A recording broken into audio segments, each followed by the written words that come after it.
So I'm going to be continuing with chapter 8. So I found chapter 8, part 1, chapter 8, part 2. So this would be chapter 8, part 3. Okay, so I'll go as far as I can, and then if I have to stop, I guess there'll be a chapter 8, part 4. Okay, the purpose of this section here is to talk about solubility of ionic compounds. For the most part, ionic compounds tend to be soluble in water, but not all ionic compounds are soluble in water, right? Remember, ionic compounds are made of metal and non-metal, and that's the majority of the ionic compounds. Of course, there are some that violate this rule that are just made up of non-metal and non-metal, with the cation being the ammonium ion, okay? So, yeah, metal, non-metal usually makes ionic compounds. Okay, so we're told here that when ionic compounds dissolve in water, the resulting solution contains ions. So you don't have the intact ionic compound anymore, but the intact ionic compound breaks apart, right? Because remember, we covered this before where in the presence of the water molecules are able to separate the ions, the ionic compound, into ions. So let me go ahead and pull up a slide, an empty slide here so I can talk about it and then write about it when I talk about it. So for example, sodium chloride. Sodium chloride was formed, the solid was formed when sodium ions and chloride ions got together. Remember, the chlorine took the electron from the sodium, and we end up with ions being formed. Sodium ions were formed as the sodium lost one electron. The chlorine ion were formed, or chloride ions were formed as the chlorine took that one electron from the sodium. But then, even though they both had the configuration of a noble gas element, they were drawn to each other because opposites attract, right? And that's how these two came together to form this bond, the ionic bond. Now, you take the same compound, that is ionic compound, place it in an environment where there's water, and apparently the water separates these ions. Now we have sodium ion separating from the chloride ion, and this happens in the environment where there's water. Well, when we go from the solid compound not existing anymore, being replaced by the ions, we call this soluble or solubility, okay? So we're saying that the sodium chloride is soluble in water because in water, the intact ionic compound ceases to exist, and that's now replaced by the ions, okay? That's what this is saying here. So we're saying it dissolves in water. Well, visually dissolve looks like disappearing. We stop seeing the original compound, and then the ions are usually invisible, so we cannot see them, okay? Unless the ions do have a color, then what we see is the color of the ions, and the color indicates the presence. But we're told here not all ionic compounds dissolve or disappear in water. For example, when you have silver chloride and you add this to water, because this is insoluble, in the water you will see an appearance like this. This is silver chloride in water. Now, do all insoluble ionic compounds look like that in water? No. Some powders are very fine, so it will look like a milkshake suspended throughout, where the solid is suspended throughout the liquid, and it will have the appearance of a milkshake. And of course, the color of the milkshake will depend on the color of the solid, right? Once again, remember, if the compound dissolves in water, we call it soluble. If it doesn't dissolve in water, we call it insoluble. So you want to be aware of these terms, soluble, insoluble, because they will be used in problems, and you want to be able to recognize them quick. Okay? So let's move on. Well, how do we know what a soluble salt looks like at the atomic level? When you're asked to describe it, or you're given a molecular diagram and you're asked to select what is soluble, what's insoluble. Remember, the insoluble one remains as a solid, right? So remember we mentioned before, solid particles tend to be a lot closer together. So here, this is showing you silver chloride in water. Silver chloride remains as an intact compound where the ions are still in a very organized fashion, and the ionic bond still exists, it's intact, and the ions are held together in that matrix. This illustrates insoluble. Of course, this right here is a solid. You can see the arrangement of the ions. Over here, this is soluble. So silver and nitrate used to be a compound before they got in water. When they got in water, what in the world is this? This is a typo. This is supposed to be NO3 minus, right? When they got in water, silver got separated from nitrate. Silver usually is positive, nitrate is negative, and they got separated. Okay. So wait, what we have here is soluble. What we have here is insoluble. Okay. So how can we tell ahead of time? Because remember how we completed reactions before? How can we tell ahead of time if the ionic compound we wrote is actually going to be aqueous or solid? Because this is what we're asking here. What are the solubility rules? The solubility rules tells us how to know confidently when we put in AQ and when we put in solid. Okay. So we're either asking the question, is this going to be a solid, as in insoluble, right? Remains as an intact compound, or aqueous, as in soluble, remains as ions in water, because the water has separated the ions into, has separated the ions from each other. Okay. Soluble or insoluble. We're going to use the solubility rules. So with the solubility rules, let's go ahead. The way this table is, so in the world of chemistry, when you do have a table, you want to park there for a moment, right? The table is there for a reason. The table is usually informational resource, and it's there to help to equip you in answering certain questions. So you want to spend some time understanding how the table works, what you need it for, and how it fits into the whole context of conversation. Here we're looking at the rules that help us to decide what molecules are soluble. If the molecules meet the criteria of the rules, they're either going to be soluble or insoluble. The way you read the table, this table has got two parts. The top part of the table with this title right here is focusing on compounds containing the following ions are generally soluble. That means that when you encounter these compounds, and say you are dealing with a multiple choice question or true or false, or a question that has just two answers, soluble or insoluble, if you guess soluble, you're going to be most likely right, because the top half of this table focuses on molecules that tend to be more soluble than not. Okay, they tend to present as soluble more than they don't. That's the top half of the table. Okay, and there is kind of a spectrum here where the elements or the ions appearing on top of the table are more soluble than the ones on the bottom. So you have solubility being the highest at the top of this table, and then insolubility, or the opposite of that, maybe non-solubility, non-soluble, insoluble. How about this? Soluble and insoluble. That's the proper term. Okay. So if you want to encounter more soluble elements or ions, they're on top of the table. Then the ones that are insoluble will be on the bottom of the table. Yeah, those are actual words. I should stop making up real words. I mean, not real words and then using the ones that are actually existing. So we have soluble and we have insoluble, right? And the table is divided into two parts. The top part focusing on soluble, the bottom part focusing on insoluble. So this part here focuses on the insoluble, okay? The further up, the more soluble. The further down, the more insoluble. So when in doubt, guess insoluble and you'll be more right than you are wrong. Okay, now that I've pointed that out, the next thing I want to talk about is the rules. How do we apply these rules? So here's how you apply these rules, okay?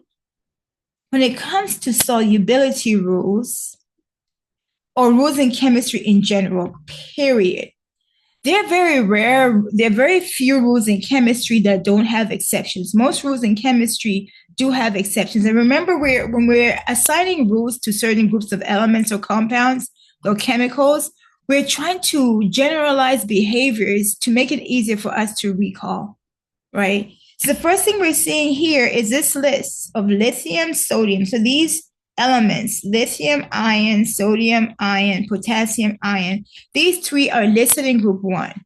And ammonium ion is not technically part of the group 1 ions, but these ions, when they appear in any formula, they tend to be soluble all the time, okay? Years ago, I had to memorize these rules. There's no other way around it besides memorizing it. It is one of those things where it is what it is. You have to memorize the rules. Okay. So what we're looking at here is these are soluble all the time. Okay. The cations are sodium ion, potassium ion, or lithium ion, right? And ammonium ion. So to kind of, because we're going to be doing this a lot and it gets a little bit dry, and I get that, I call these the Fantastic Four. After the movie Fantastic Four, I think it was called Fantastic Four. Let's just go with Fantastic Four. Why? They tend to appear together. Okay. And as you go throughout the rules and you're trying to look at different ions and what they combine with, the Fantastic Four tends to appear together as a group. So I figured, why not name them Fantastic Four? Okay. So let's say we have a formula here, sodium chloride.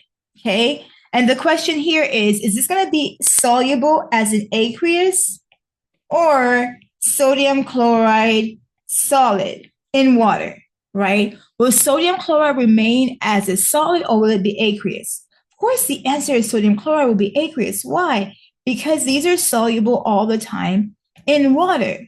And we cannot say out of water. The question here is implied it's in water. Did it say in water? Yeah, in water. Okay. If I give you ammonia and I give you CH2, CH2, CH3, CH3, wait, what am I adding to this? That was the end right there. Okay, so right there, okay? Even though this part here tends to be oil-like and therefore insoluble in water, by having this part here present, the question you're asking is, are you seeing any of these ions? If your answer is yes, don't even overthink it. AQ, the end. When they show up, they make everything AQ. They solubilize. That is not a word. They make the compound or the rest of the molecule they're combined with soluble. Okay. There was one of those reactions I was working with in, I don't know if it was organic chemistry or biochemistry.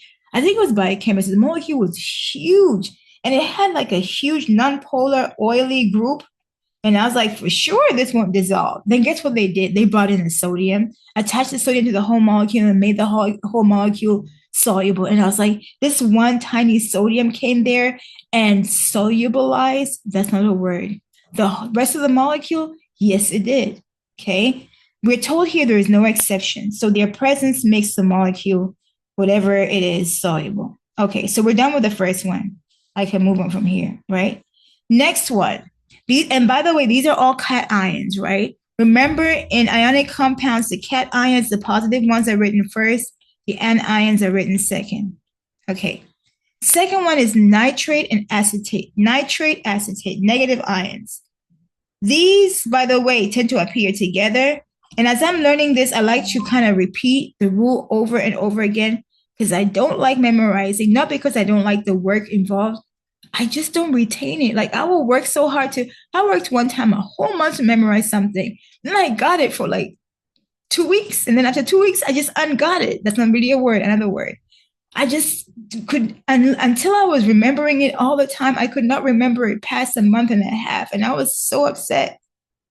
I was so upset. So what I do right now when I'm trying to learn a new rule is I say it over and over and over again past a month, right? So nitrate and acetate, C2H3O2 minus. These are two ions, anions, right? That when they show up, make a molecule soluble all the time. So if I put NH4 with NO3, guess what we have?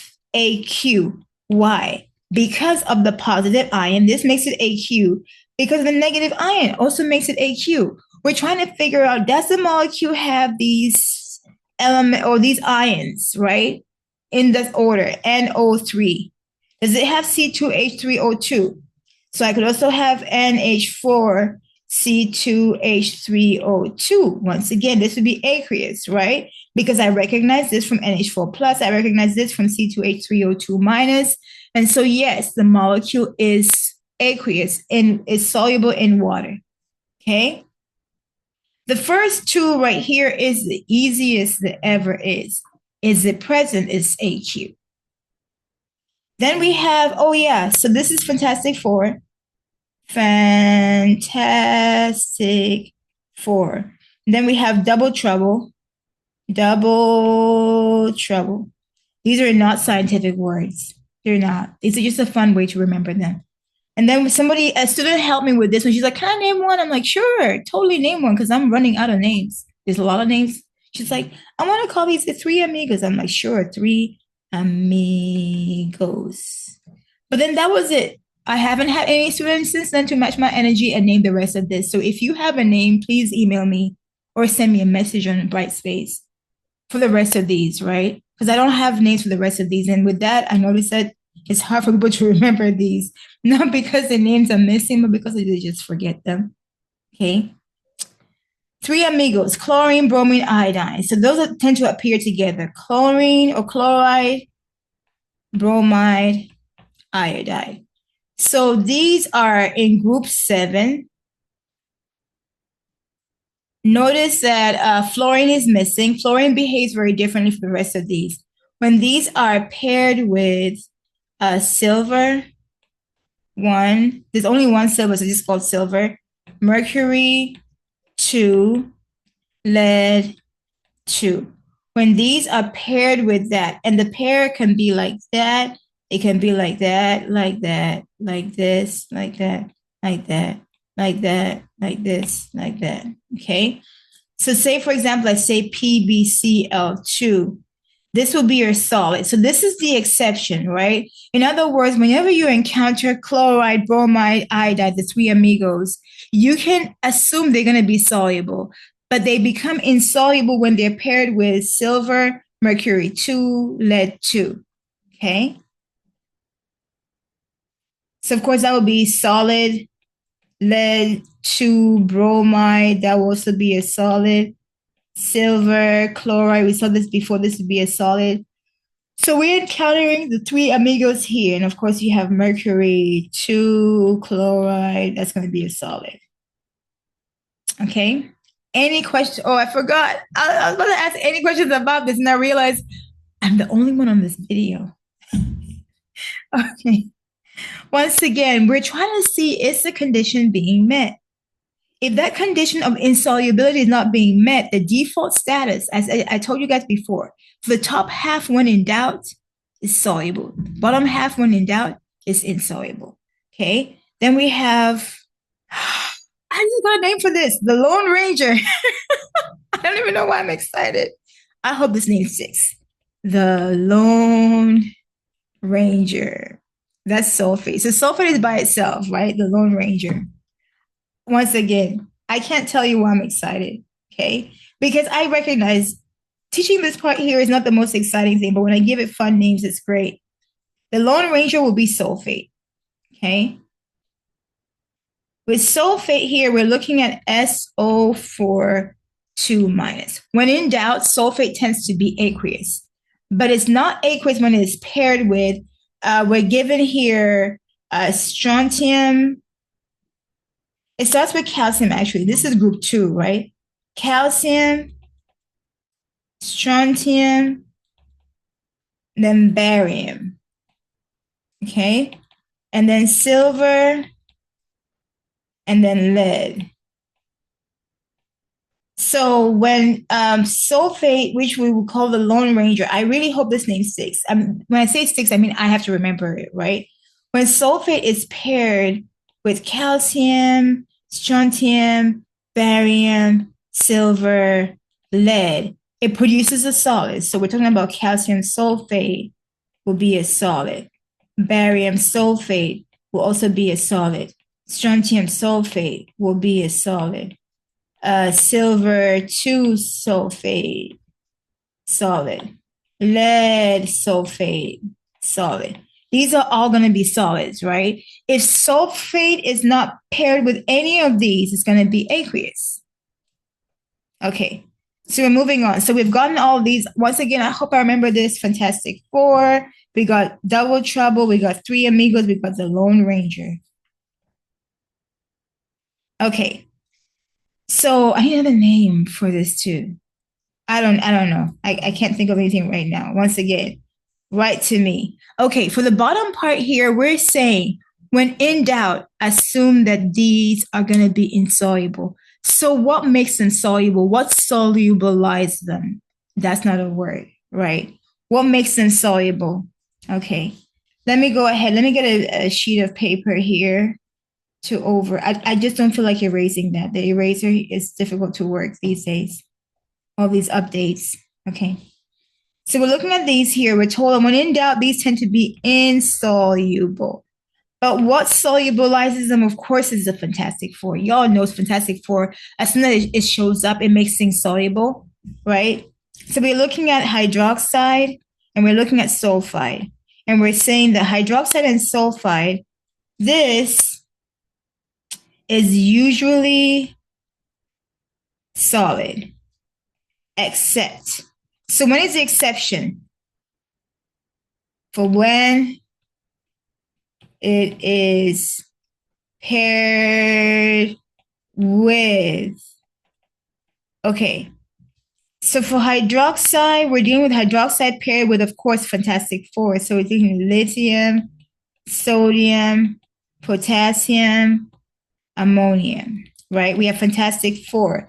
And then we have this other list of three. This is not three amigos. We already have three amigos. That's the other group. I don't know what we call this, but we have calcium, strontium, and then barium. We have to find a name for this. We don't have to. We just have to honestly remember it. But that, right? So when you have lithium hydroxide, that's going to be aqueous. Sodium hydroxide, also aqueous. Ammonium hydroxide, aqueous. Okay. My handwriting is fading. It's horrible. Barium hydroxide, aqueous. Okay. So that's the whole idea here, that these are going to be aqueous. If not for these, we'll have an insoluble solid. Okay. Okay. So we're moving on here and we're talking about the same thing with sulfide. Sulfide 2 minus, same thing. So sulfide paired with a Fantastic Four. Lithium, sodium, potassium, ammonium. And then the three that I don't have a name for, calcium, barium, and strontium. Okay. When it's paired with these, it becomes soluble. I don't really have a name for them. Okay. These make them soluble. So lithium sulfide, this is aqueous because of lithium.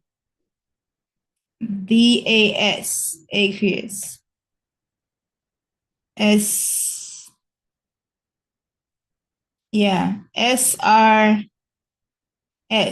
aqueous, right? Based on this. Okay. And then the last one in the list we have here, when in doubt, these are insoluble. So these ones, remember I told you guys before, the lower they are in the list, the more insoluble they are, right?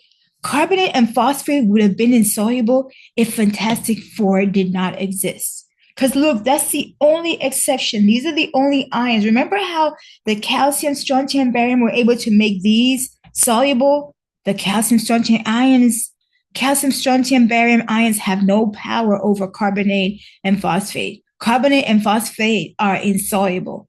If not for the Fantastic Four that solubilize everything, once again, not a word, they would never be soluble, right? So if you want to use this and you want to use them in the soluble form, then you want to combine them Fantastic Four. So let me add another layer here. I'm running out of room, y'all. Add another page. Okay, so once again, the point I'm trying to make is carbonate and phosphate, these are so insoluble. The only ions that can make them soluble if it's Fantastic Four: lithium, sodium, ammonium, potassium. I didn't go in order, right? Only these can make carbonate soluble. And that's true of phosphates also, phosphates. Only lithium, sodium, potassium, and ammonium can make these soluble. Nothing else can make them soluble. They're so insoluble that even calcium, barium, strontium cannot make them soluble, right? They resist the efforts of calcium, strontium, and barium. but they cannot resist. Nobody can resist lithium, sodium, ammonium, and potassium, right? Because after all, they're the Fantastic Four. Anyway, that's the end of the table, right? This table is crucial, very important in you assigning the physical states. Okay, so over here we're asked, predicts whether each compound is soluble or insoluble. So for this part here, what I want you guys to do, let me drink some water.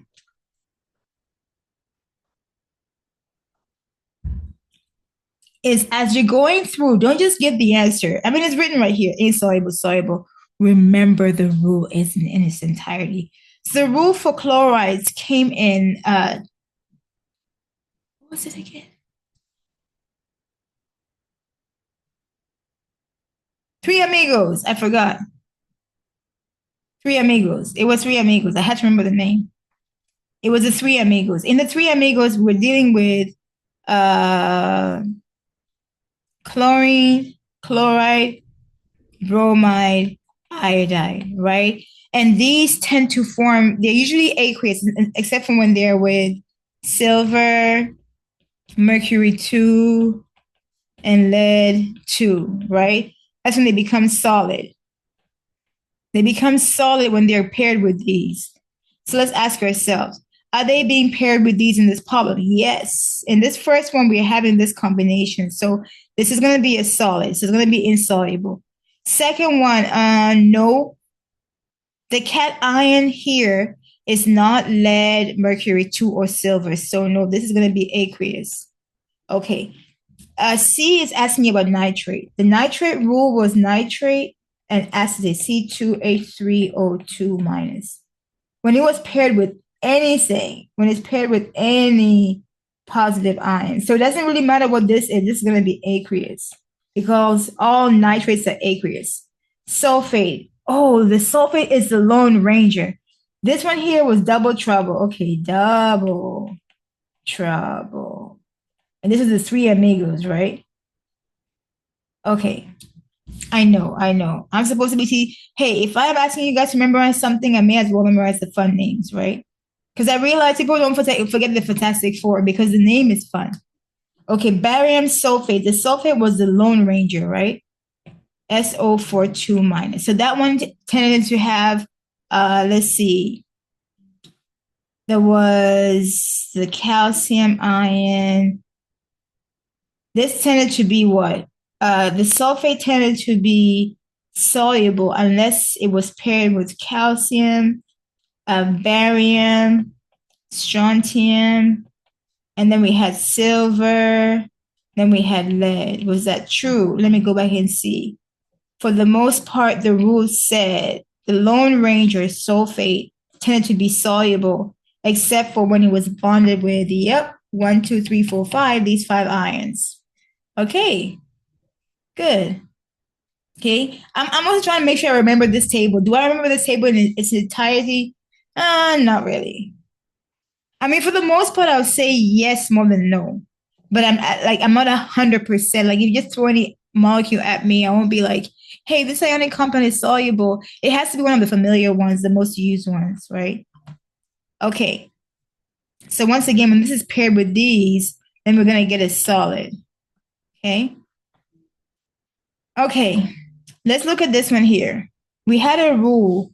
Hydroxide and sulfide were the first two in the insoluble section. And the rule here said these tend to be insoluble, as in solid, unless they are paired with, the first was, we had calcium, magnesium, strontium, lithium, sodium, potassium, ammonium, right? So when it was paired with any of these, then it will be soluble. If it wasn't paired with these, that's for both of them, right? It wasn't paired with these, then it's going to be a solid. Looking at the cation here, none of these are the cations, so we expect this to be a solid. Is that what it says right here? Let's see. I'm trying to see if I can remember the rule. I remember the rule, yes. Okay. So I did remember it correctly. This is a slightly soluble. We'll call it soluble for the sake of this problem. So this is going to be a solid. What about this one here? I already know the answer, but my goal is not to give the answer. My goal is to repeat the rule. Since the cation wasn't one of those ions listed there, then this is going to be solid. Okay, we're trying to figure out, is this solid or not?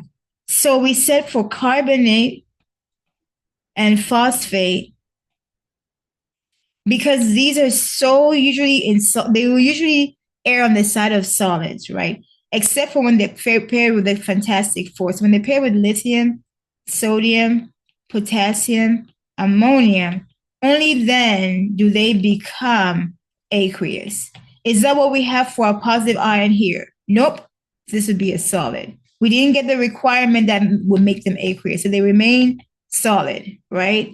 Here, because we have the fantastic four, lithium, this makes us aqueous. And here, because we have this ammonium, this makes it aqueous. So I'm done with that part. Okay. So now we're moving on to precipitation reaction. The reason why we even learned this in the first place.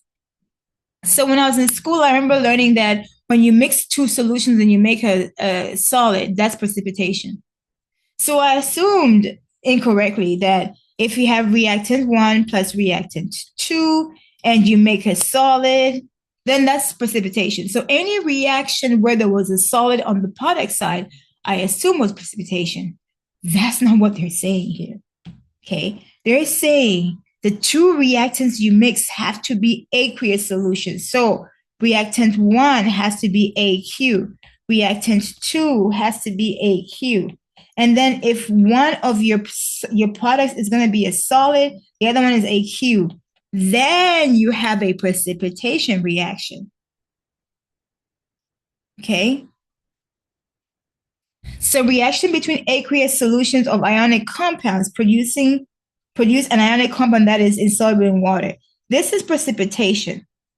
The insoluble product is called a precipitate. So this is called a precipitate.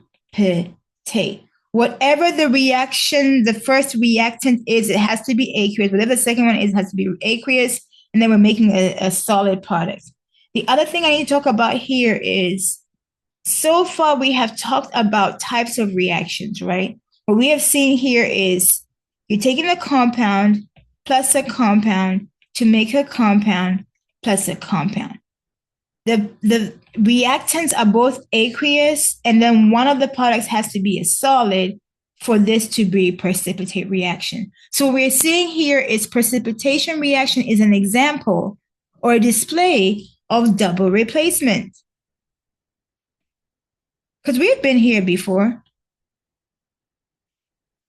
It's a double replacement reaction where you're forming one solid, right? Okay. Let me go ahead and work on this part here. So I'm going to ignore this part here.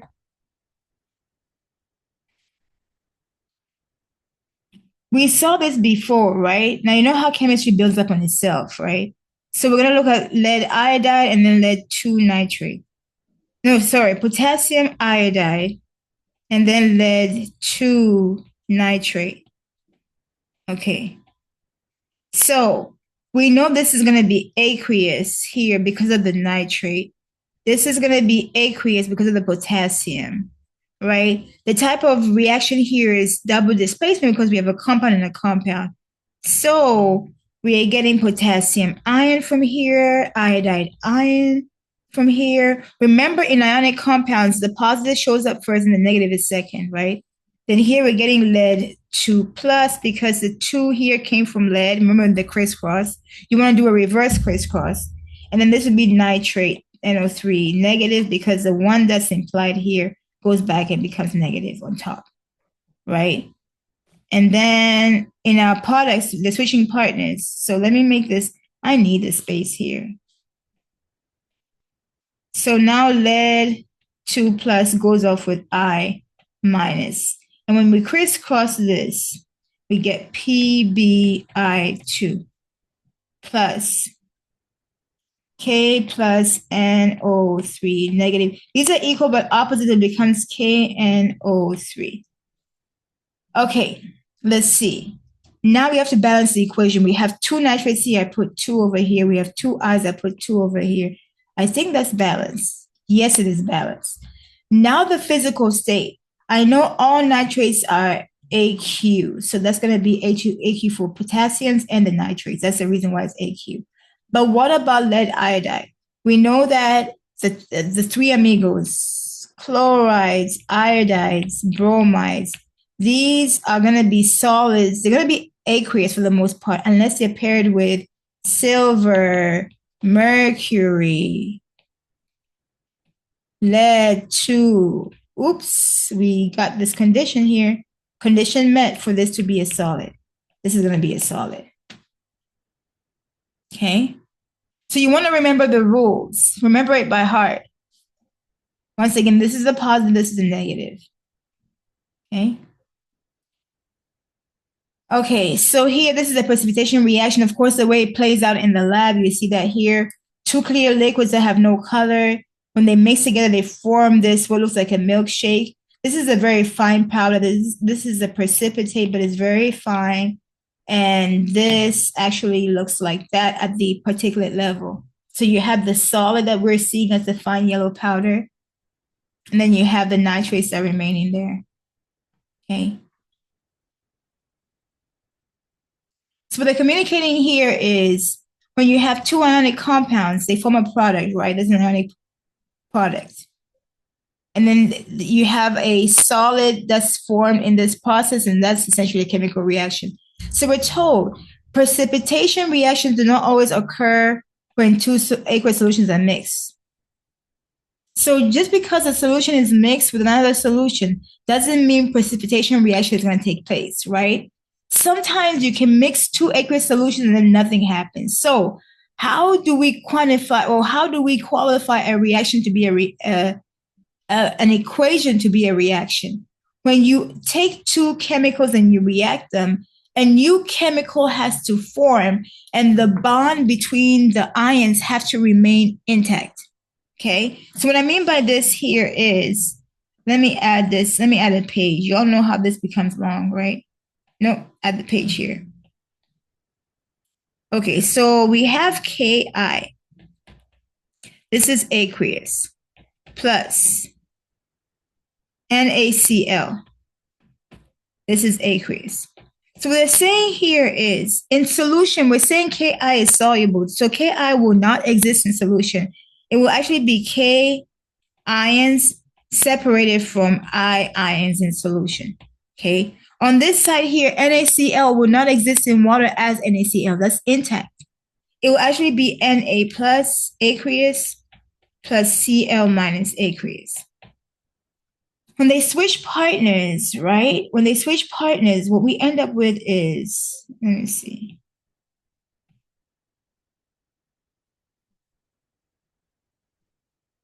I'm trying to make this smaller.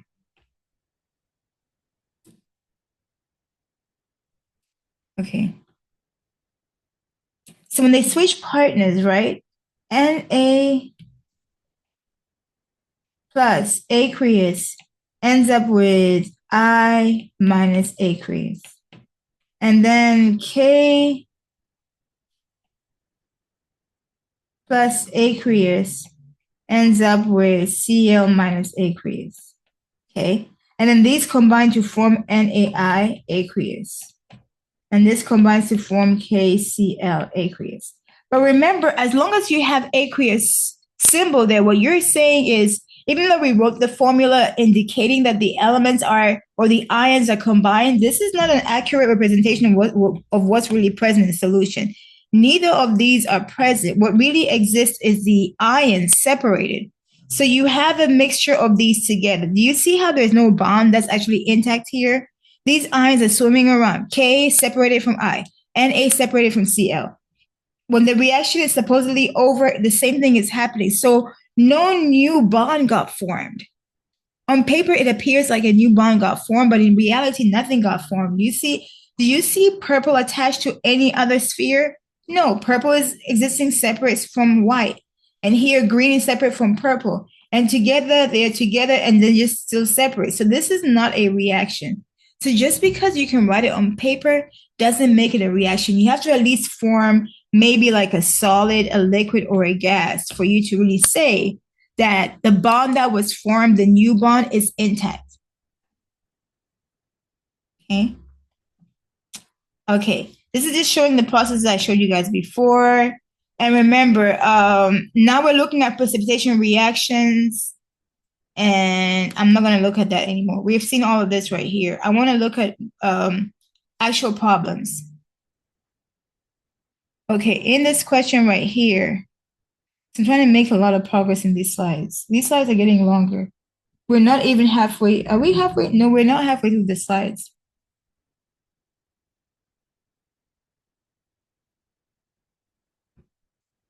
Okay, in the precipitation reactions here, I'm going to be looking at this one here. We're told potassium carbonate. So potassium carbonate is K2CO3. This is aqueous because of potassium plus nickel 2 chloride. So NiCl2. Remember, to make a solid chloride, you need the chloride, bromide, or the iodide combined with Ag plus Hg2 plus Pb2 plus, right? Okay. To make it become a solid. If you want a solid, you need this combined with that. That's not what's happening here. So this is going to be aqueous. Okay. In the products here, what do we get? We get K plus CO3, 2 minus, because the 2 came from here. Remember, the first one is positive, second one is negative. First positive, second negative. Nickel plus Cl minus. Nickel plus 2, Cl minus. Okay, when they switch partners, we have Ni plus 2, CO3 minus 2. Since the charges are equal but opposite, we just want to write NiCO3. I'll come back to the physical state of that. And then here we have K plus Cl minus KCl. This is aqueous because of K. Okay, what about CO3? We said CO3 was in the bottom of that table along with PO4 3 minus. And if these are combined with Li as a cation and Na as a cation, K plus or NH4 plus, then they will present as AQ. Is that what happened here? Nope. So they're going to be solid. This condition was not met, so they're going to be solid. Okay? Let me go ahead and erase this part right here.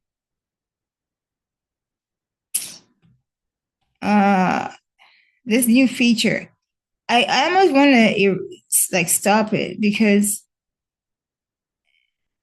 I mean I don't know. I feel like it's more annoying than it's not. I just have to get used to it because I haven't been making videos in a long time. Oh, balancing this. I have to put 2 here, and I think the K's are balanced. The Cl's are balanced. Yep, this is balanced. What were they asking for? Write an equation for the precipitation reaction that occurs, if any, when you mix potassium carbonate and nickel 2 chloride. Yep, that should be it right there. Okay. And we got that. And there's the solubility rules. And we got that. Okay.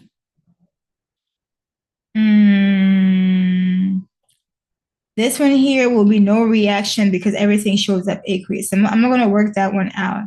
As I said, I'm trying to go through this part quicker. Okay. Now we're getting to it. We're making some progress here, right? So what we're doing here is showing how aqueous solutions can be represented. It gets to a point where chemists get tired of writing all these balanced equations. A lot of the stuff that we do in transcribing becomes very fatiguing, right? It wears down on the brain.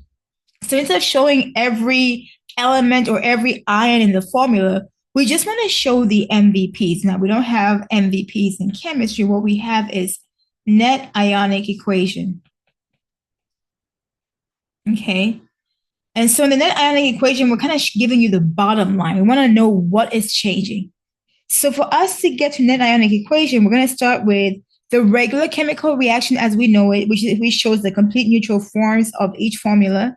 That will be called the molecular equation, the starting point. And then we'll go through and ionize all the AQ molecules where you're dealing with strong electrolytes. So we're told in actual solutions of soluble ionic compounds, Dissolved substances are present as ions. So equations that contain strong electrolytes, they have to be ionized. So I need to take a little detour here and show you what a strong electrolyte is. So I covered this in lecture just this past week. So we're told here, ionize strong electrolytes. These would be strong acids. And the strong acids are HCl, HBr, HI. Again, you have the three amigos showing up together, right? HNO3, H2SO4, HClO4. Okay, these are the 6 strong acids. You want to know these by heart. And then you have bases. The bases get a little bit more complicated in the sense that these are strong acids. The formula, by the way, is HA binary acid or OA oxy acids, right? You have a hydrogen, A stands for the nonmetal, and then we have hydrogen, oxygen, nonmetal for the oxy acid, excuse me. And then bases, you have group 1 or group 2 metal hydroxide. So the format for the bases tend to be MOH, where M stands for the metal, okay? So here you have, I'm going to pick a random group 1 metals, sodium, lithium, potassium, cesium. Just any group 1 metal hydroxide makes a strong base. Should have written here strong base. And then group 2 metals also. So we have magnesium, we have calcium, we have beryllium, we have what else? Strontium. Once again, group 1 or group 2 metal hydroxide makes strong base. And in some cases, of course, we have salts. Salts would be like sodium chloride. You know, you essentially have a metal plus non-metal. These tend to be ionic, and these ones here, you're gonna go ahead and ionize strong electrolytes. Okay. Do not ionize weak electrolytes. Example, weak acid or weak base. I can say weak acid, keep it simple, because we rarely ever encounter weak base.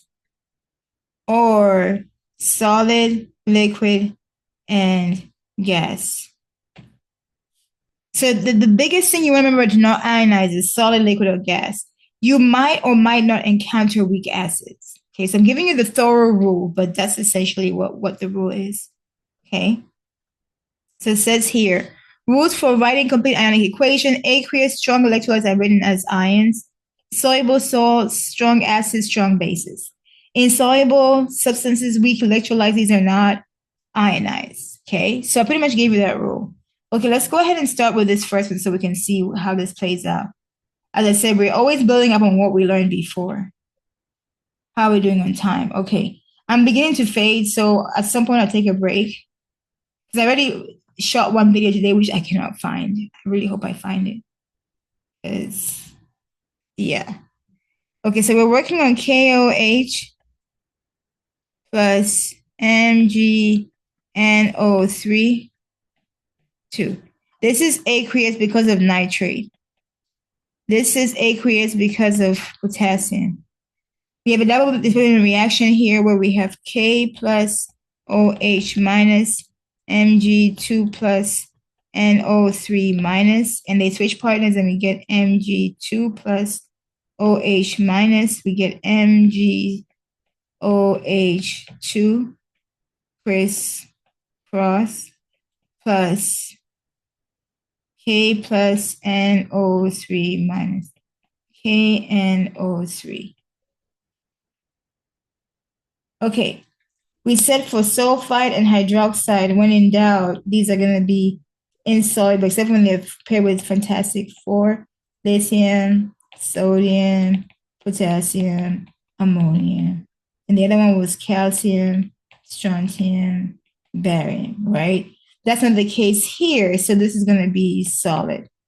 This is going to make them aqueous, but since that condition was not met, that's going to be the case, okay? Okay, so this is going to be the molecular equation. Then from here, we're going to get the complete, is this balanced first of all? Okay, so from here, let me put a 2 here to balance this out. From here, we're going to have the complete ionic equation. So ionize everything but this solid. So you're going to put here 2K plus AQ. Please make sure you put the AQs here. Don't leave it out because you're going to have homework where you have to put this exactly the way it appears. Plus Mg2 plus AQ plus 2NO3 minus AQ to give us MgOH2 solid plus 2K plus AQ. Oops, I'm running out of room. Let me go ahead and see if I can zoom this. No, no, no, no.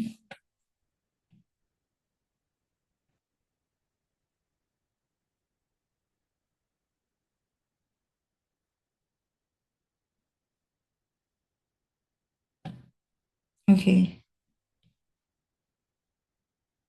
Plus 2NO3 minus. Look how it played out. Okay, anyway. From here, this is a complete ionic. So we call this complete ionic equation. Okay. Now we're going to find our spectator ions. Spectator ions. That will be 2K plus AQ. And then that's going to be the ones. Oh, I need to define that. I'm sorry. Spectator ions are ions that just show up. They have an important role to escort the MVP. They are escort ions, right? They accompany the MVP so the MVP can make it to the reaction and react. But they don't change in the chemical reaction. So that will be 2K plus aqueous because it appears the same, right? On the reactant side and the product side. Same thing with 2NO3. 2NO3. So this is 2NO3 minus. You can write it as just K plus aqueous and NO3 minus aqueous. That works too. Okay, either one. But the idea is you recognizing what ions are spectators, they don't really change. And then in the end, we're going to have what we call the net. Okay, so to define what the net ionic equation is, think about your paycheck. Let's say you got paid $1,000, right? You're working on your job, you got paid $1,000. Do you actually get $1,000 in your bank? No. You probably get like, let's say, $800. And then you're asking this question, what happened to my $200? I made $1,000. Uncle Sam came and took his money. And then other things that come out of your money. Okay. So this is what you made. This is called your gross income. This is what you actually made. And this is what you took home. This is called the net income. The net is usually what's left over after other stuff got taken out. Some stuff, right? In this case, taxes, benefits, stuff. Okay. So net is just what's left over. So in this case here, when we take out spectator ions, what's left over is called the net ionic equation. So I'm going to start with the positive ion first, Mg2 plus, because I like writing it like this because it makes more sense, plus 2 hydroxide ions, aqueous, and this builds the magnesium hydroxide solid. Okay, this is called the net ionic equation. And this shows us the MVP. It shows us the ions that are actually changing here. Net ionic equation. Does that make sense? Hopefully it does. And I've been told by a student one time, the net ionic equation kind of looks like a synthesis. I'm like, I didn't see it that way, but yeah, I can see how you think this is like a synthesis. We don't really have an element and an element here to form a compound, but we have an ion and an ion here, so I can kind of see where you're getting at, right?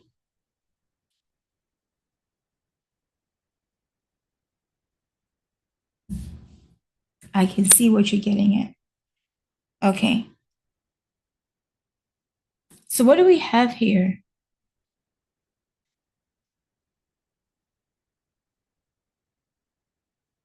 Let me see. What do we have next?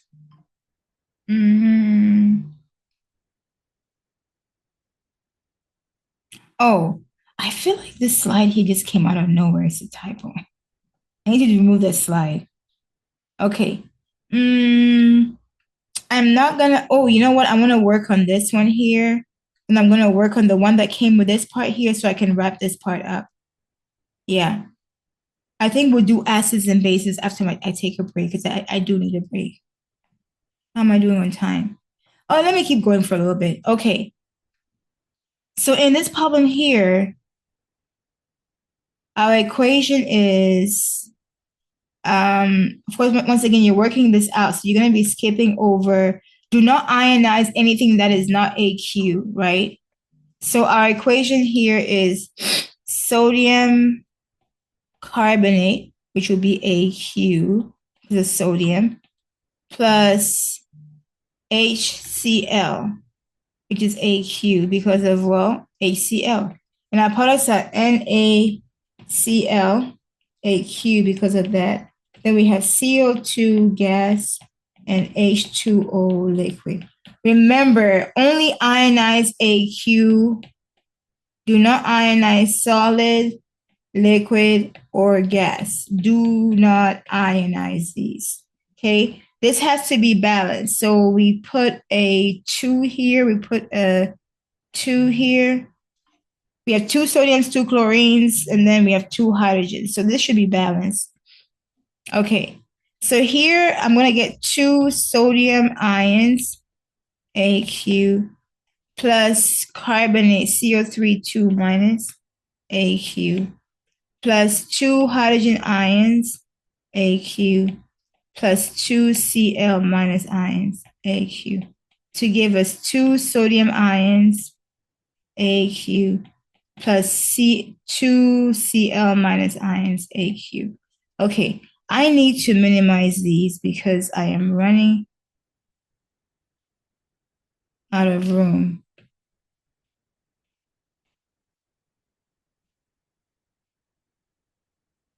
Okay, plus CO2 gas plus H2O liquid. Okay. Okay, let's see. So what ions are present on both sides? I see this sodium, I see chlorine. Okay. What is left here? 2H plus AQ. I like to write the positive one first. Plus CO3, 2 minus AQ to give us CO2 gas plus H2O liquid. This is our net ionic equation. Net ionic equation. After I took out the spectator ions, right? You want to be able to identify that because there's some questions where they'll ask you, what is a spectator ion? Okay. The last one I'm going to be working on is this one that was given to us in this problem here. I don't think I ever really shot a video on this one here. They don't even have writings in this. Like even in the past, I guess the students stopped showing up because it reaches a certain point, people are like, we got this figured out.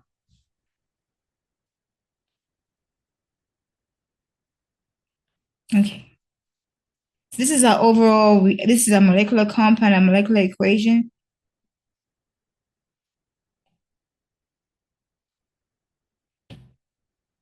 Okay, so here, as I'm writing the ions, we have 3 SR. So 3 SR2 plus, because this 2 came from here. AQ plus 3 times 2, 6 Cl minus AQ plus 2 times 3, 6 Li plus AQ plus 2 times PO4, 2 PO4, 3 minus, because the 3 came from up here. AQ. Okay. I need to make this a little bit smaller. I don't know why I don't write straight. I just have this thing where I don't write straight. It's weird. Okay. Then we have 3SR2. Oh, no. What am I doing? What am I doing? Okay. SR3PO4 2S. We don't ionize this. Bad.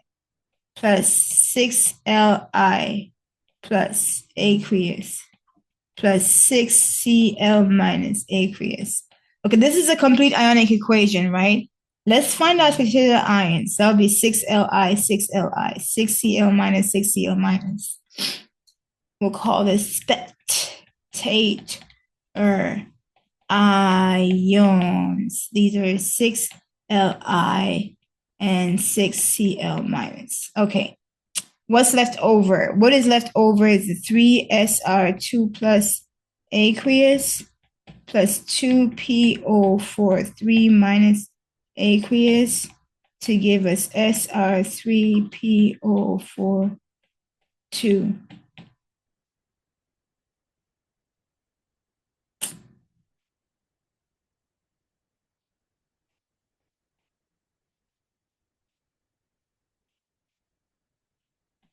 Okay.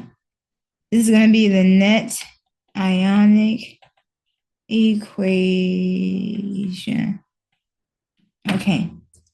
So now that we've done this part here, I think I have some time. Yeah, so I already got the net ionic equation. I have some time to cover acids and bases. Let me go ahead and make my way through that so that the thing I have left right here will be, it will be the acid-base reaction. Oh, okay. Let's go ahead and do this. I'm feeling good. I'm feeling hopeful. Okay. So going back to nomenclature or your lab, we talked about acids before, right? So we're told here acids are molecular compounds that form hydrogen ion when dissolved in water. So let's go back to how HCl was formed. H came in with this 1 electron, Cl came in with the 7 electrons. It had the 1 unpaired. They said, hey, let's get together. And they shared this electron, and this electron became the bonded electron. And essentially, we have HCl 1, 2, 3, 4, 5, 6. And this is a covalent bond, right? And the covalent bond is formed by sharing electrons. So they got together by sharing an electron. Stuff got bad in the relationship. They decided we want to go our separate ways. I'm like, you got together covalently? You should separate decovalently. There is no such thing. When they break apart in water, they don't break apart to where the bond breaks into 2 separate electrons, right? To pretty much reverse the process.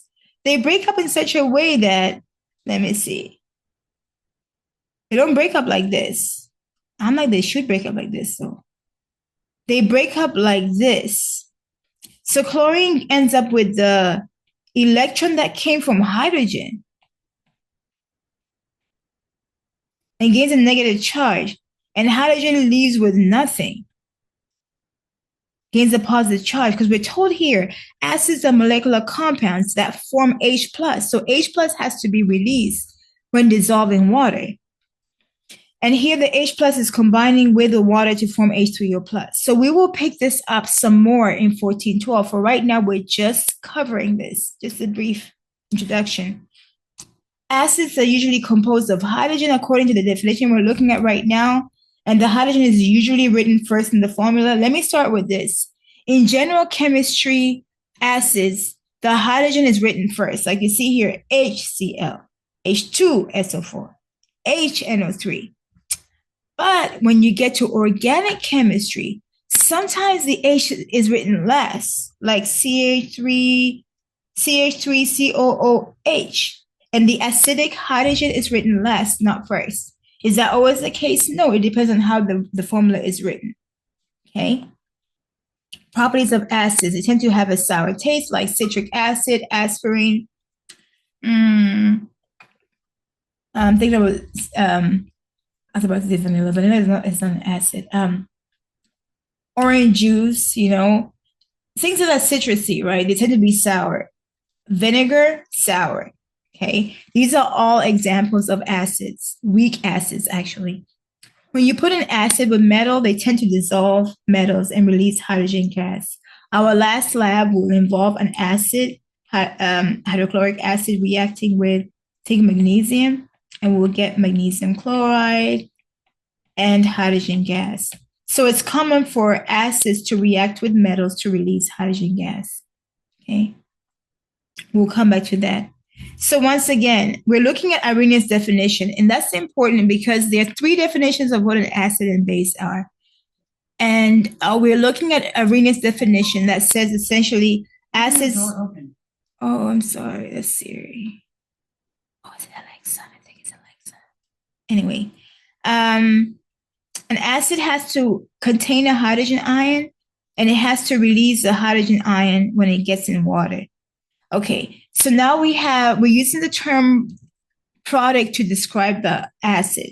So please notice that a hydrogen ion tends to have a mass, a hydrogen atom tends to have a mass of 1, and it has atomic number of 1, right?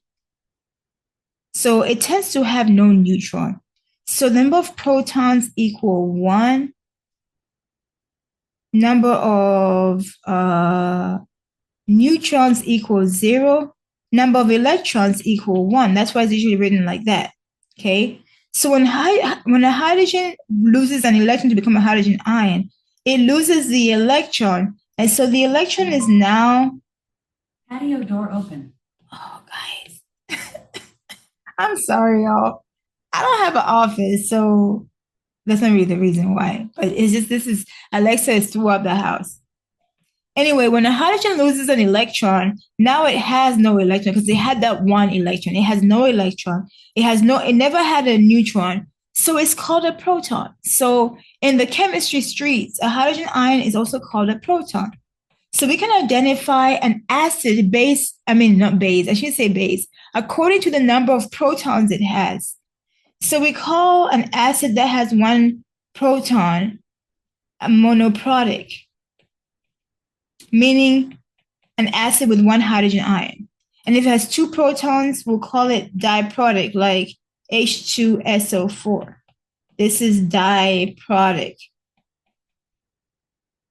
And if it has 3, we can call it triprotic, like H3PO4, triprotic. If we don't want to specify the proticity or how many hydrogen ions it has, we can just say polyprotic, especially for the many ones. Okay. With the base, the term is hydroxyl. Remember, hydrogen ion is the ion that represents acid because according to Arrhenius, all acids have hydrogen ions. Bases are usually identified by hydroxide ions. So we have terms like monohydroxyl for having 1 hydroxide, dihydroxyl for having 2 hydroxides like that, trihydroxyls for having 3 like that, right? And then polyhydroxyl for having many hydroxyls. So you get the idea, right? It's just a type of formula. We're not doing much with this right now. Just be aware of it. Don't do that. Okay, sorry. Control myself. Once again, this eraser, one of these days I'll get used to it. Okay, as I mentioned before, when it comes to the acid, we're dealing with either binary acid HA or oxy acid HOA, right? Because there's an oxygen here that makes it oxy acid. Binary because you just have mostly 2 elements, one being a hydrogen, the other one being a non-metal. Okay, for the base, we're dealing with metal hydroxide, right? Where the metal is group 1 or group 2 metal. A base will release hydroxide ion in water. Okay, I gave you the example of the acids. You have the 6 strong acids right here. Then you have the strong bases right here. You want to at least have you want to have this table memorized. So an example of a weak acid. So when I was in school, I was like, you know what didn't make the cut in the strong acid? HF. That's going to be my weak acid. So I had 2 weak acids in my pocket. One was HF. Actually, that was the one I had, what was my go-to. But I realized the teacher was usually using acetic acid a lot, so I made it my second Patio go-to. door open. But this was my first go-to acid. I don't know who is going in and out to the patio. I can't stop right now, guys, so just bear with me. And ammonium was my example of a weak base, so you want to make sure you're aware of these, okay? When it comes to naming acids, I'm going to skip over this part because we've already named binary acids before. We've already named oxy acids before. So I'm going to go straight to the problem here and try to answer this question. Remember binary acids, we named HCl before, and we call this hydrochloric acid. And we said the chlor was the stem word for this one here. So we will call this sulfuric acid and not sulfic acid, because in the acid and base, sulfur has to be the stem word for sulfur, and then for phosphorus is going to be phosphor. Okay, you cannot forget all the stuff that we learned before, guys. We didn't learn to dump it. When you learn it in chemistry, that means you recall it. Learning is not following along. That's not learning. And then for oxy acids, if we had either stem ic or stem ite acid, stem ic or stem us, right? You're going to name this ion first. It's going to be chlorate. Replace the ATE with ic acid, so it becomes chloric acid.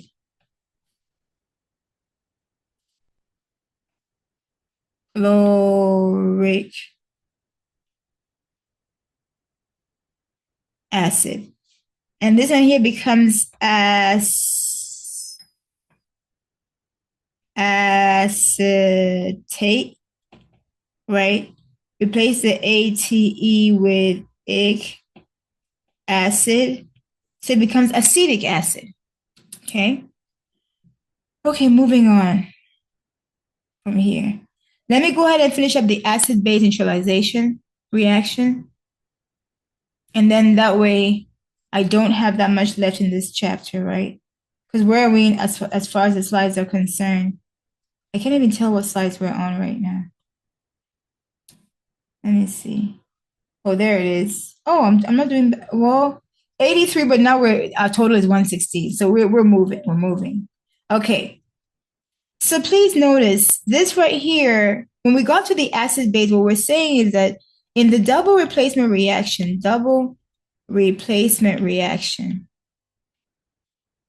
where we see compound plus compound gives you compound plus compound, one subtype is precipitation. And how do we know we have a precipitation reaction? When we have a solid product. The other one is now an acid-base reaction. How do we know we have an acid-base reaction? When we have an acid, which is going to be like HA, plus base, MOH.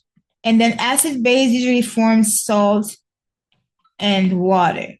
So that's how we know we have an acid-base reaction under the type of reaction called double replacement.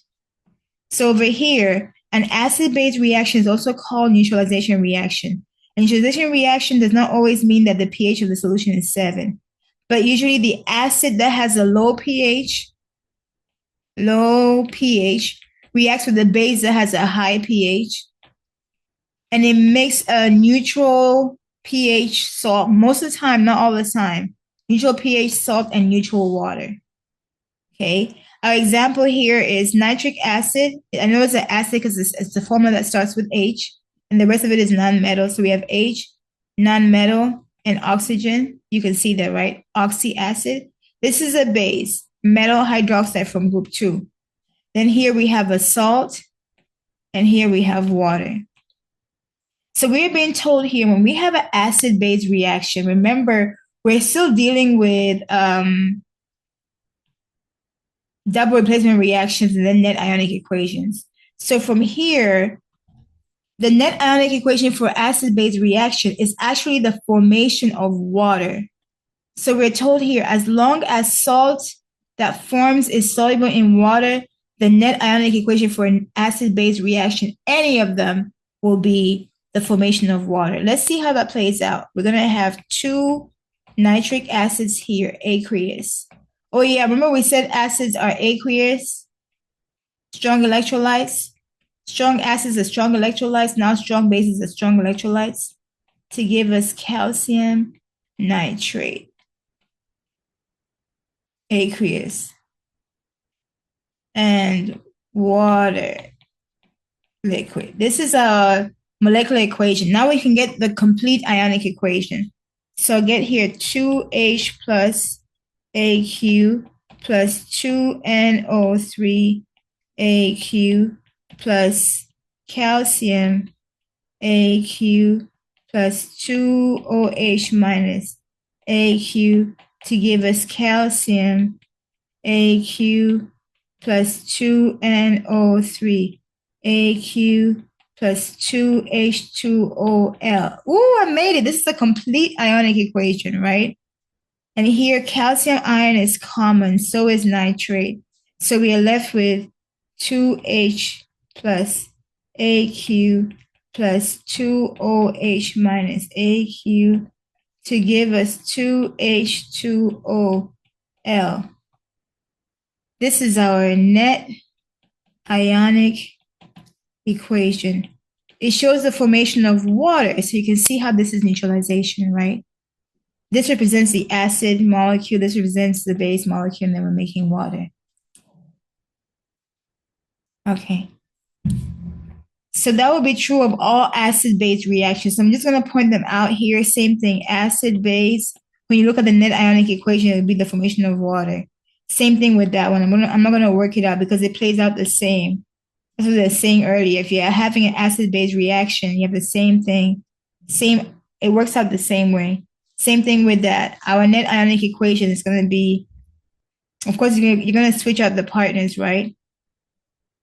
So here, let me go ahead and just, no, y'all know how it works. So it works out the same way. I don't want to, beat a dead horse. Like I already made the point. I don't want to over make the point. I want to go ahead and get to the end of the acid-base reaction. So when I come back next time, all I'm doing is, let's see, what am I doing when I come back next time? Oh, gas evolution. Okay, so let me go ahead and see if I can finish this part here because the chapter does get long. Okay, so in the lab, by this time, you guys have already done the acid-base titration. Remember acid-base titration, we did it under stoichiometry. The purpose here was when you are titrating, you're using a known amount of one component, right? Either the acid or the base to find the amount of the other.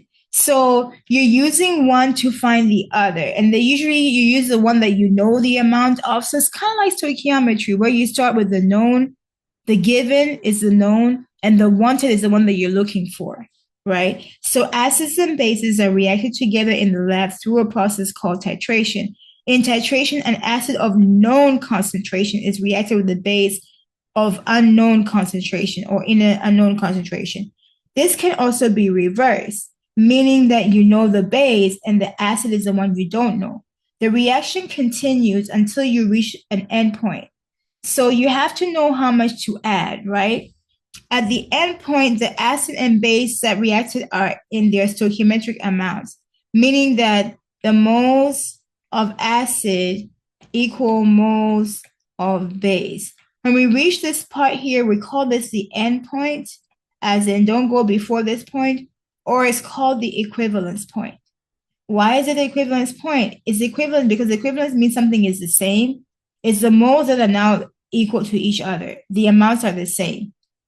So in the lab, we tend to put the solution that's not with the unknown amount, the titrant, in an instrument called the burette. The burette you guys saw, it looks like a long transfer pipette, right? And the solution that has a known amount is going to be in the flask with the indicator. So they show you what it looks like here. This is the amount that's known. The amount that's known has to be fixed, or else if it's not fixed, then we don't know it anymore, right? This is the known amount. And then this is the unknown Unknown. Okay, I put an arrow over a significant part here. So the known amount in this experiment is the acid. That's going to be the acid. In the beginning, remember H plus signifies the acid. These circles here represent the moles of the acid. So we have 5 moles of the acid. Remember, the reaction continues until the moles of base matches the moles of acid. So we're told that we need a third chemical. So our major players are acid and base, but we need a third chemical. The third chemical is an indicator. Why are we using an indicator? It just so happens both the acid and base have no color. They're colorless. This is colorless. And because they have no color, if we don't use the indicator, we have no way of telling if the reaction is over. Why? Let me tell you why. Because the products are also colorless. Everything here is colorless. So if the product had a color, then we'll be like, oh, we know we're at the end because we made the product, right? But the reactants are colorless, the products are colorless. So we need an indicator that indicates to us the reaction is over. It lets us know when the endpoint of the reaction has been reached. At the endpoint of the reaction, that will essentially be the time when the indicator changes color. At the endpoint, the moles of acid equal moles of base, okay? Also known as the equivalence point because the moles are equal. So this is the beginning. All we have in the Erlenmeyer flask is the acid, 5 moles. And we know we have 5 or more moles of base in here.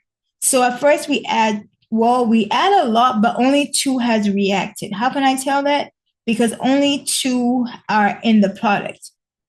So we really are waiting for 3 more moles of base to react, right? Well, 2 are on their way. So we eventually, the last one will add. Then here, all 5 moles of base have reacted. So we have reached equivalence point. We have 5 moles acid equal 5 moles base. And when you add 1 more drop beyond the equivalence point, then you see the color change. That's why in the lab, they tell you to slow down towards the end, right? So you don't add too much. Over here, the color kind of looks pink or fuchsia. If you get a fuchsia color, you have overshot, okay? So the indicator here in the acid is colorless. And then when you have an excess base, the color we see is pink, okay? That's the particular level showing you what's going on. In the lab, you have the acid here and the indicator. And then you can see kind of like in the middle, the pink swirl begins to form, but it doesn't stay because it gets reacted out. That's the indicator trying to react with the base, but the base gets eaten out by the acid. When the reaction is over at equivalence point, when you reach like 1 drop past the equivalence point, you now have excess base and the color changes to a blush of pink. This is too much. This is too much. What we want is a blush of pink to tell us the reaction is over. We are at equivalence point. And the indicator they use to make this bright pink color is phenolphthalein. Okay, so I'm going to work out this last part here. And it says the titration of 10 milliliters sample of HCl solution. Let me set this up and then I'll do some math. I'm going to keep working until I get like super tired because you guys can always pause the video, right? And watch it. So yeah, I don't mind if it's long. Sodium hydroxide. Oh, my bad. The titration of HCl. So we're given HCl. The amount is 10.00 milliliters. Requires 12.54 milliliters of base, sodium hydroxide. And our base concentration is 0.100 molar to reach equivalent point. So when a reaction is done, we get NaCl, aqueous, plus H2O, liquid. They're asking you, what is the concentration of the unknown HCl? So we have a molarity here. We have a volume here. They want to know what molarity this one is. We have the volume here. So I'm going to do here, look at the coefficient. This is 1, 1, right? And this is 1, and this is 1. So I'm going to use MAVA, a different process here, over MBVB equal coefficient of A, coefficient of B. So what I do here is, this is the base. We're looking for the molarity of acid. We're looking for MA. Oh, sorry. MA is molarity of acid. VA is volume of acid. MB is molarity of base. VB is volume of base. Okay. MA times volume of acid was 10 milliliters. I'm going to leave out the decimals so I can get enough space. Well, the coefficients here of acid is 1 over coefficient of base, which is 1, divided by molarity of base is 0.1 molar times 12.54 milliliters. Okay, I need a calculator here. So I'm going to take 10 divided by 0.1 divided by 12.54. So I have MA times 7.97 equal 1. Divide by 7.97, divide by 7.97. Let me see if this is going to work out. And the inverse of that. MA equal 0.125 molar. Okay. Okay. Let's see if that works out. They have the balance equation here. They have the formula right there, 0.125. Yep, that works out. Okay. I'm just showing you an alternate way of working it out, a simpler way. Okay, so I know I said I was going to stop there, but I want to just get to the gas evolution reaction so that when I get done, I'm going to just do the one last part that is going to be redox. I want to do redox by itself. Okay, in gas evolution reaction, we're still dealing with the double replacement reactions, okay? So I want to revisit the types of reactions real quick, which is what's making the section here longer. So we mentioned 5 types of reactions. Synthesis. I won't give an example. I'm only going to expand on double replacement. Decomposition. Revisit what this is in the previous video. Combustion. Single replacement.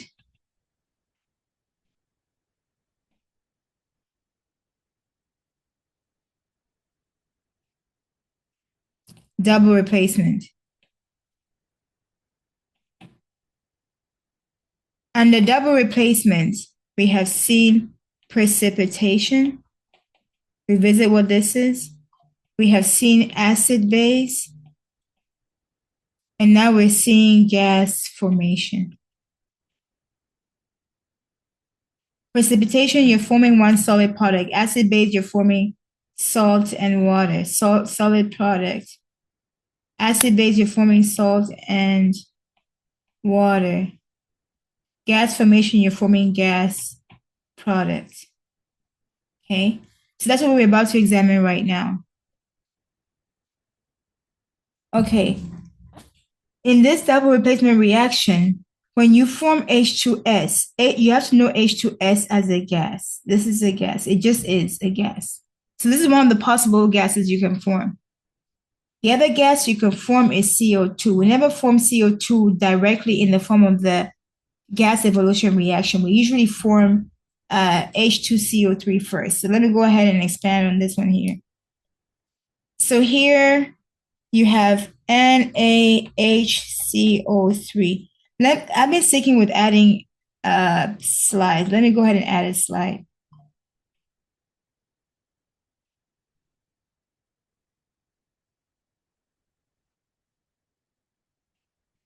NaHCO3. plus HCl.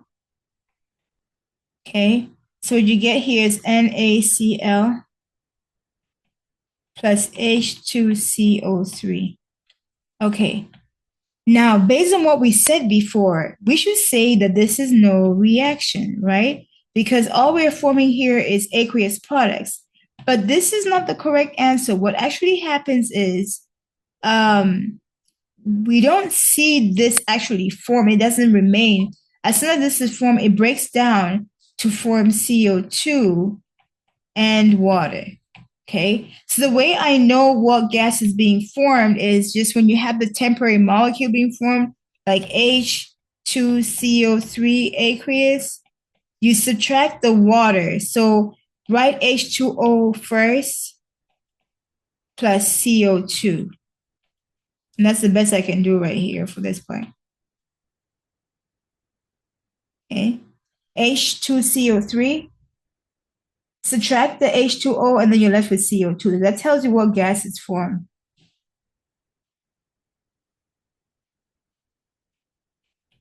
Okay. So over here, same thing. When I look at these two, I just recombine to say, okay, this was a compound and a compound and a compound, and these two made up one compound.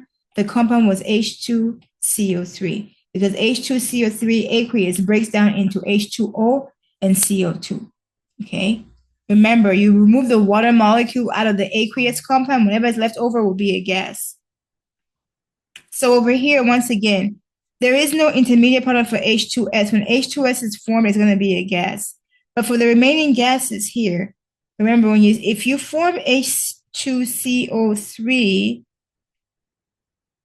AQ, remove the water, and then what's left behind will be the gas, CO2. If you form H2SO4, no, this is supposed to be H2SO3.